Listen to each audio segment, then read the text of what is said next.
Assalamualaikum warahmatullahi wabarakatuh. Saya adalah mahasiswa Universitas Dinamika Masa Jambi, Fakultas Ilmu Manajemen dan Bisnis, Program Studi Manajemen.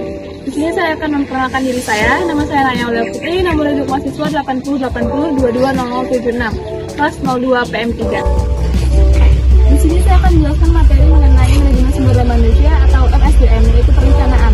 Lebih tepatnya, perencanaan sumber daya manusia. Nah, perencanaan sumber daya manusia itu apa sih? Jadi, perencanaan sumber daya manusia itu adalah mengistimasi secara sistematik permintaan atau kebutuhan dan suplai tenaga kerja organisasi di waktu yang akan datang. Terus kenapa harus ada perencanaan ya? Karena perencanaan membantu mengurangi ketidakpastian di waktu yang akan datang. Dan oleh karena itu memungkinkan para pengambil keputusan untuk menggunakan sumber daya mereka yang terbatas secara paling efisien dan efektif. Oleh karena itu, dengan perencanaan SDM, perusahaan akan mendapatkan banyak manfaat. Yang pertama, memperbaiki penggunaan sumber daya manusia. Yang kedua, memadukan kegiatan personalia dan tujuan organisasi yang akan datang secara efisien. Yang ketiga, melakukan pengadaan karyawan baru secara ekonomis. Dan yang keempat, membantu kegiatan personalia dan unit-unit organisasi lainnya di waktu yang akan datang. Sistem perencanaan meliputi estimasi permintaan dan suplai karyawan. Dan ada 4 kegiatan yang saya berhubungan. Yang pertama, inventarisasi persediaan SDM. Yang kedua, forecast atau peramalan SDM. Yang ketiga, penyusunan rencana SDM. Dan yang keempat, pengawasan dan evaluasi.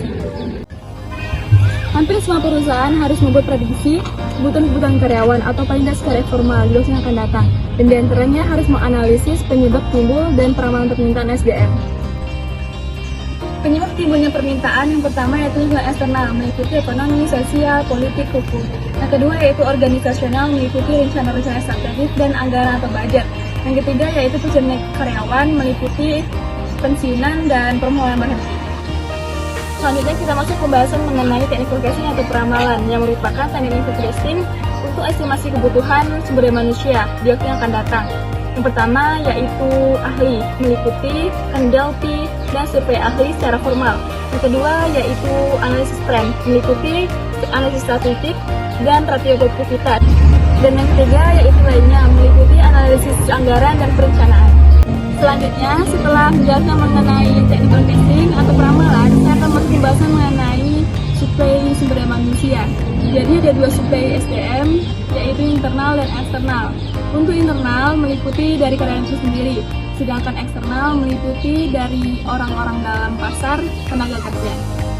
Estimasi suplai internal adalah lebih dari sekedar menghitung jumlah para karyawan, tetapi juga mengaudit untuk mengevaluasi kemampuan para karyawannya. Kalau bagian eksternal, yaitu tidak semua lowongan harus dipenuhi dengan karyawan sekarang. Kebutuhan tenaga kerja harus dipenuhi dari sumber suplai eksternal, dapat diperoleh dari pasar tenaga kerja atau labor market. Jadi itulah tadi pembahasan yang sudah saya jelaskan mengenai perencanaan sumber daya manusia. Saya ucapkan terima kasih telah menonton video ini dari awal hingga akhir. Semoga dengan video ini dapat bermanfaat untuk kita semua. Saya akhiri, wassalamualaikum warahmatullahi wabarakatuh.